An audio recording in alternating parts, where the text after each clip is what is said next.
I'm not surprised by the recent controversy about the Pledge of Allegiance.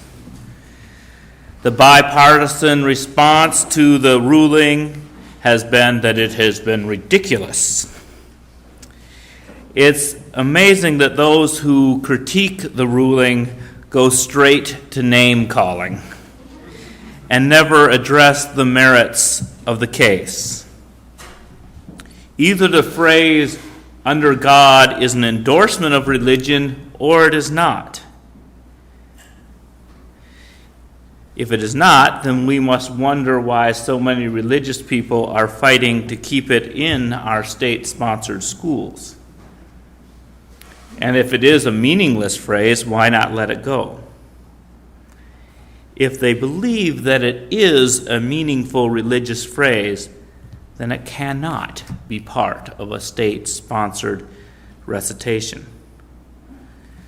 Supporters of one nation under God also cite that "in God we trust" is on our coins, as if two wrongs take a right. According to Dr. John Baer in his History of the Pledge, that Francis Bellamy, a Baptist minister, wrote the original pledge in August 1892. He was a Christian socialist. He was also chairman of a committee of the state superintendents of the National Education Association. As its chairman, he prepared the program for the public school quadricentennial celebration for Columbus Day in 1892. He structured his public school program around the flag-raising ceremony and a flag salute, his Pledge of Allegiance. His original pledge read as follows: "I pledge allegiance to my flag and the republic for which it stands, one nation, indivisible, with liberty and justice for all." He considered placing the word equality in there, but he knew that the state superintendents were against equality for women and African Americans. In 1923 and 24, the National Flag Conference, under the leadership of the American Legion and the Daughters of the American Revolution, changed the pledge's words, "my flag," to "the flag of the United States of America." Bellamy disliked the change. He thought that this might be a pledge that could be used by all people in all countries, but his protest was ignored. In 1954, after a campaign by the Knights of Columbus, the words "under God" were added to the pledge. The pledge was now both a public patriotic oath and a public prayer. Bellamy's granddaughter said he would have resented this second change as well, because he had been pressured into leaving his church in 1891 because of his socialist sermons, and in his retirement in Florida, he stopped attending church there because he disliked the racial bigotry. The phrase "under God" was added to the pledge during the McCarthy era in response to fears that godless communism might overcome the country. Its placement is interesting. The original phrase was "one nation, indivisible." This is a statement that emphasizes the power of the federal government. And in looking up things on the web, I saw a states' rights site that objected to the pledge in that it violated states' rights, and that by saying the Pledge of Allegiance, you were giving over all power to the federal government. But that was precisely 30 years after the Civil War, the type of political statement that it was making, that this is one nation, indivisible. It seemed very innocuous now, but at that time, it was a very political phrase. Phrase changed to "one nation, under God, indivisible." The insertion of "under God" diminishes that "one nation, indivisible" impact. And sometimes, because you hear the pledge more often than you read it, I hear "under God, indivisible," and it sounds like an anti-Trinitarian statement. Instead of the nation being indivisible, it becomes "under God, indivisible." And if God is unable to be divided, it can't be split into the Trinity of Father, Son, and Holy Ghost. But alas, when you read it, there is a comma there. And only a comma prevents Unitarianism from being the state religion.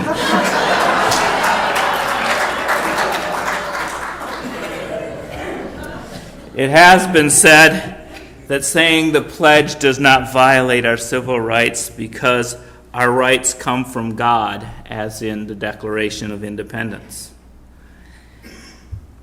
And the Declaration of Independence is what we celebrate this holiday weekend. And there's 3 references to God in the Declaration. The first, when in the course of human events it becomes necessary for one people to dissolve the political bands which have connected them with another, and to assume among the powers of the earth separate and equal stations to which the laws of nature and nature's God entitle them. The laws of nature and nature's God. These are the words of Thomas Jefferson. As a deist, those phrases are identical, the laws of nature and nature's God. He was a Unitarian in that he did not consider Jesus to be God. His concept was much broader. He writes in his autobiography about the Virginia bill for establishing religious freedom. When it was finally passed, a singular proposition proved its protection of opinion was meant to be universal. Where the preamble declares that coercion is a departure from the plan of the holy author of our religion, an amendment was proposed by inserting the words Jesus Christ, so that it would read, a departure from the plan of Jesus Christ, the holy author of our religion. The insertion was rejected by a great majority, and proof that they meant to comprehend within the mantle of its protection the Jew and the Gentile, the Christian and the Mahometan, their word for Muslim at the time, the Hindu and the infidel of every denomination. The second reference to God in the Declaration of Independence is we hold these truths to be self-evident, that all men are created equal, that they are endowed by their Creator with certain unalienable rights. Despite the fact that we've expanded this, because we certainly know that it doesn't include only men, the theological import of this statement is that they were endowed by their Creator. The possessive, not the Creator, but their Creator. Because Jefferson believed that every person had a right to choose and decide for themselves what the nature of their personal Creator would be. He writes to the Danbury Baptists in 1802, believing that religion is a matter which lies solely between man and his God, that he owes account to none other for his faith or his worship, that the legitimate powers of government reach actions only, not opinions. I contemplate with sovereign reverence that the act of the American people which declared that their legislature should make no laws respecting an establishment of religion or prohibiting the free exercise thereof, thus building a wall of separation between church and state. And this is where that phrase, separation of church and state, comes from in this letter. The third reference in the Declaration of Independence to God is at the end. And for the support of this declaration with a firm reliance on the protection of divine providence, we mutually pledge to each other our lives, our fortunes, and sacred honor. Divine providence. Again, this is a deist term referring to the natural order of things, that which provides. The language that Jefferson uses in the Declaration of Independence, that people try to insist is such a strong endorsement of God, really seems little more than the rhetorical style of the day. But in addition, the Declaration of Independence is not the document that rules this nation. We are ruled by the Constitution that has no references to God. And this had to be intentional, because when you look at other documents of the late 18th century, it was a matter of course, part of the style, to include God in any public document. The Constitution sets up a majority rule and democracy. But democracy by itself does not ensure freedom. The majority of Americans are Christian. If it was put to a vote, the USA would be a Christian nation, just as Afghanistan is a Muslim nation. What protects us is the Bill of Rights, and the Constitution had no chance of being passed unless there was attached to it a Bill of Rights which protected things that could not be changed by majority vote. Rights are the brakes on the political machine. They keep the majority from totally abusing the minority.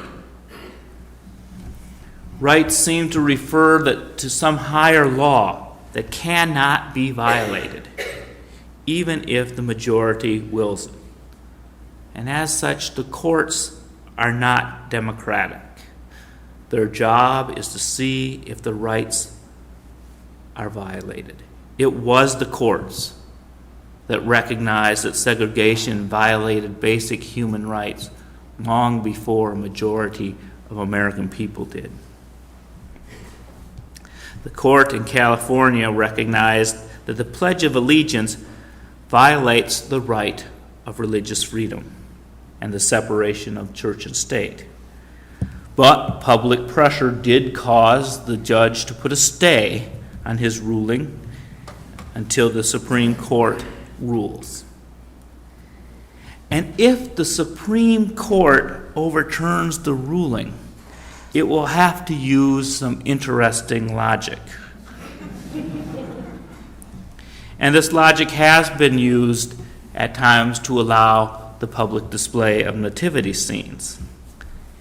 It may say that the pledge is primarily a cultural expression and not a religious expression. Now, this is akin to a brand losing its exclusive name. At one time, aspirin was a brand name, but it became such a popular word in the human vernacular that referring to all brands of that medicine, that it lost its claim because of the widespread use. In other words, the Pledge of Allegiance may be constitutional only if the word God is considered so generic that it has no religious meaning. Now, this is probably what's going to happen. But the subtleties of this argument will be lost on the American public. They will just celebrate that the Pledge of Allegiance has been upheld against the atheists from California.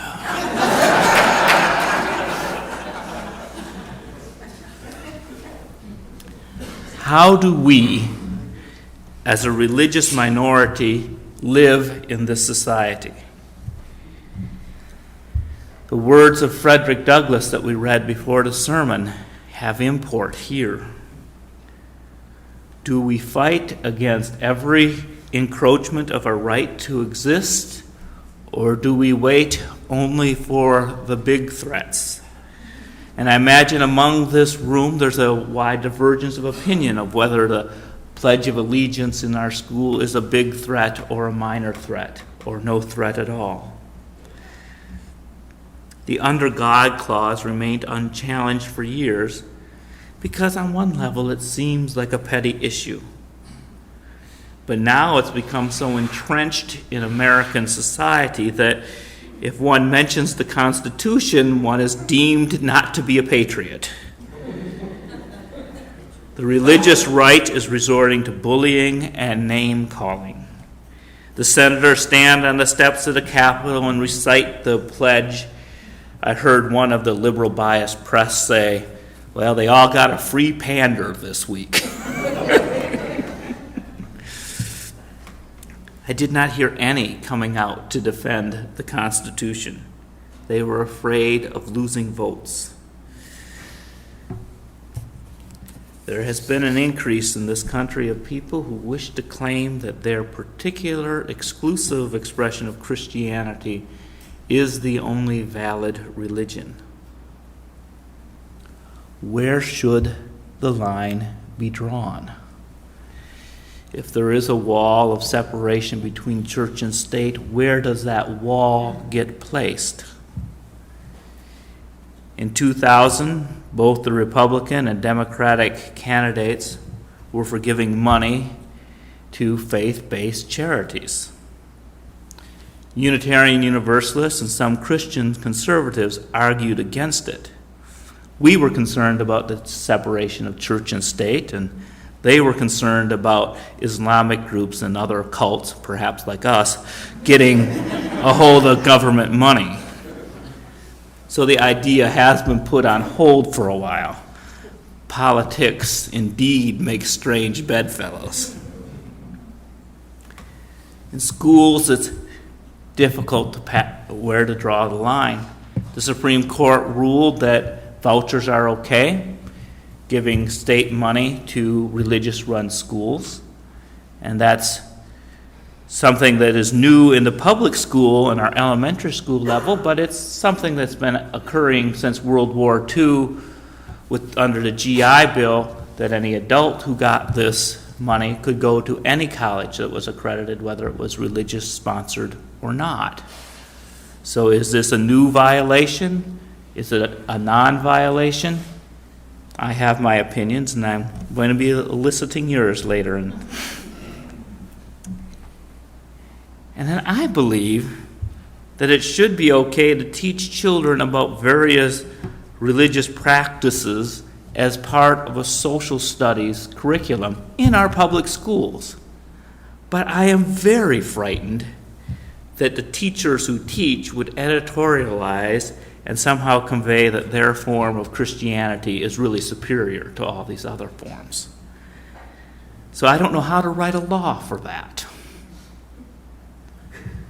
When we try to protect our children from being taunted and attacked about homosexuality, we are shouted at by people who feel compelled by their religion to instill fear into children. And then there's the public displays of nativity scenes. Is it allowable if the public square is open to all religions? Or should no religions be allowed on public ground? Now, a Christmas tree is considered a neutral symbol, but you know that it is truly a pagan symbol. So is the White House tree a form of state-sponsored paganism? Here's one that hits our pocket here as we pledge. Should this church be exempt from property tax? Should we be on the rolls of this city? Or should we be treated the same as any other nonprofit corporation? The First Amendment reads, Congress should make no law respecting an establishment of a religion or prohibiting the free exercise thereof. Taxes can be seen as government interference prohibiting the free exercise of religion, but tax-exempt status could be considered a law respecting the establishment of religion. All religious clergy get an income tax break on their housing expenses, yet pay double the Social Security on their housing and salary. So this complex formula is the result of years of wrangling about how to treat all religions equally, since some religions provide housing for their ministers and others do not. Perhaps it would be simpler if we were treated as any business or nonprofit. When I worked for charity organizations, including Catholic charities, I paid my taxes like a regular citizen, and I was an employee of the Catholic Church. And it was simpler to do my taxes that way. If we win all the battles and get a secular state where all religions are treated equally, I'm sure some Christians might consider that to be state-sponsored Unitarian Universalism. How do we, as UUs, negotiate through these issues? How do we respect religions that have no respect for us? This makes me angry because it seems so unfair. I have the tools to fight dirty, to skewer Christianity, Judaism, or any theistic religion. I can use reason and sarcasm with the best of them. I can point out the logical inconsistencies and the bloody history. I could be mean-spirited and condemn them all as delusional fools. But my religion calls me to be tolerant, to not call them names, to debate politely. And I feel like I am fighting with both hands behind my back while they're using tanks. I try to have faith and quiet reason, but it is difficult when theological bullies seem to rule the day. And that's why an inclusive, supportive community like ours is so important. It gives me strength to withstand the onslaught of religious bigotry, to stand my ground and say my truth, even though it may be scattered to the wind. And then I feel sad when I think about all the people who are bullied into submission. I want to somehow reach them and let them know that they are worthy people. It's harder for me to have compassion for the bullies. But then I wonder how fragile their faith must be if they're always hypervigilant and worried and needing to defend every idea and every question. What must it be like to live in such fear of one's own God? How can my life, how can our lives be examples that there is a better way? To do that, I have to address my own fears. What do I fear if the fundamentalists take over? I fear that the rights of women would be denied. I fear that my own marriage would be invalidated. I fear I would be forced to say things I did not believe in order to feed my family, or I might have to be a refugee from my own country. Unitarian Universalism gives me courage to face my fears. I know I stand in a long line of religious dissenters from Ben Franklin, Thomas Jefferson, Benjamin Rush, and Susan B. Anthony. I have faith in the ideals of liberty and need to trust that these ideals will carry me through. If things get worse, I need to believe that eventually they will get better. If I did not believe, I would give up the fight. It's that resistance, that knowledge that there will be a struggle that Frederick Douglass talked about, that prepares us and gives us courage. And courage can lead to joy, a deep satisfaction that one has lived according to one's belief. To resist the temptation to hate, even as you are being hated, is our victory. To find a way to love those who are acting unlovable is a greater triumph. We are not powerless. We are equipped with love and reason. Our spiritual freedom is in refusing to be saddened by others. Let them sue in their anger and their fear. Let us be too busy enjoying our religious liberty. No law can be written that can put fetters on our thoughts. We cannot be forbidden to care about justice. Love and courage, love and reason are on our side, and they are powerful indeed. I encourage all of us to speak on behalf of freedom. To stay silent is to remain in prison. Think of situations in your lives in which you could express yourself. Look at how religious conservatives express their beliefs all the time. Find a positive way. We need to find a positive way to express love rather than hate, curiosity rather than paranoia, inclusion rather than exclusion, compassion instead of judgment, forgiveness rather than condemnation, hope rather than fear. Life has meaning now. It is not just a test for the afterlife.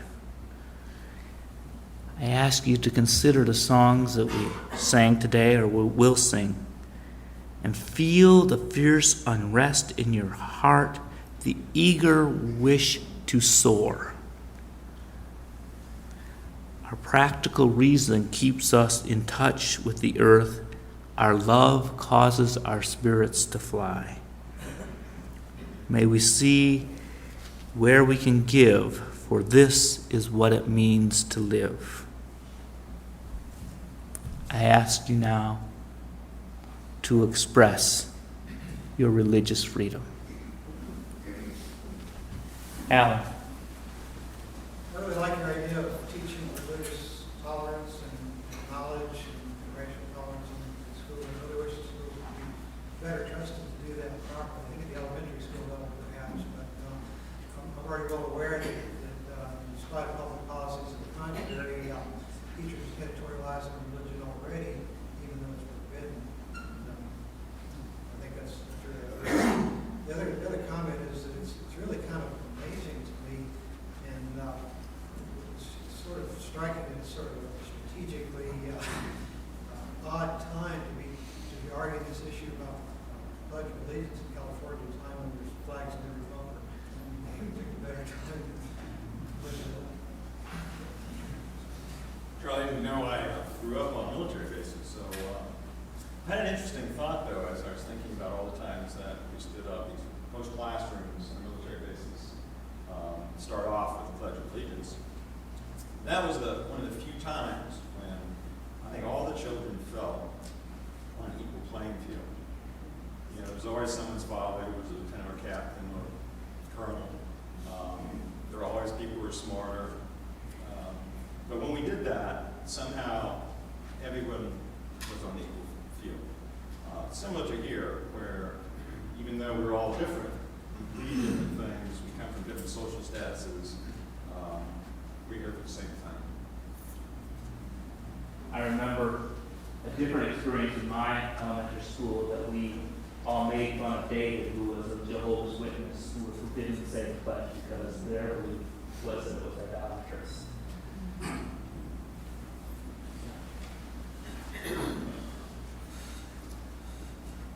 I think that when we say under God, maybe we ought to also think how can this be used possible.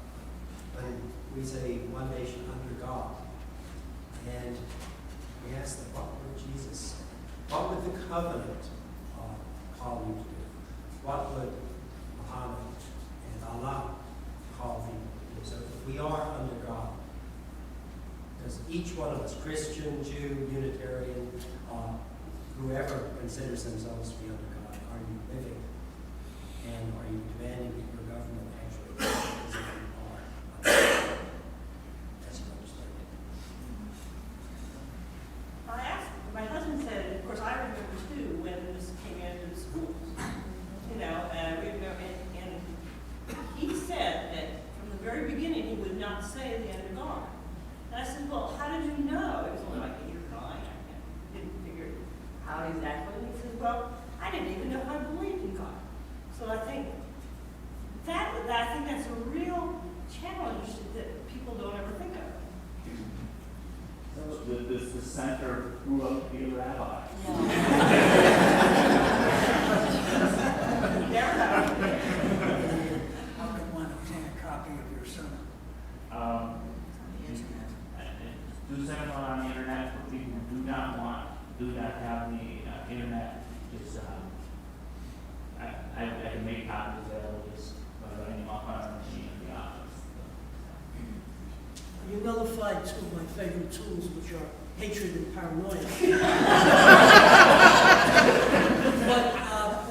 But just a question. Like a Why true doesn't New the Yorker. Unitarian Church pay its taxes and then sue all these other guys?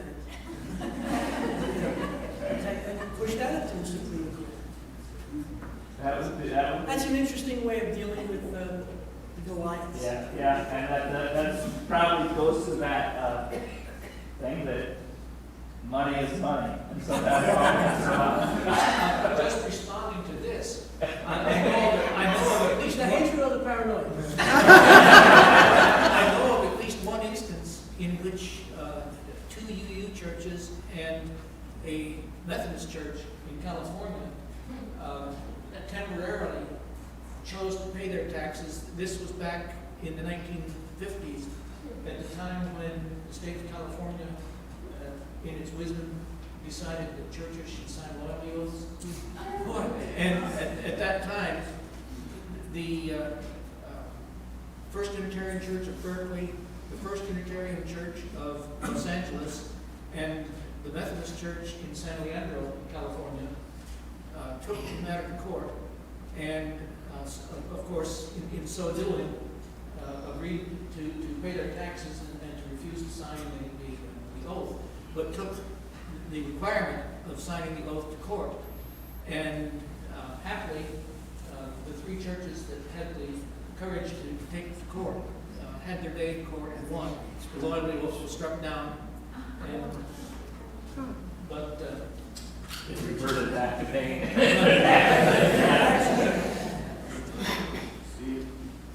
Well, I think your sermon, Charlie, is timely and thoughtful. I thank you for that. I'm a patriot. I'm also a strong believer in separation of church and state. I heard an editorial the other day on PBS that was meaningful for me and thoughtful. It said, you know, how am I going to resolve this?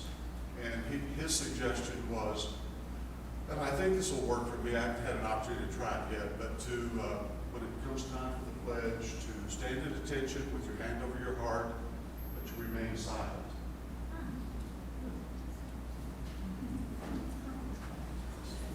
Still?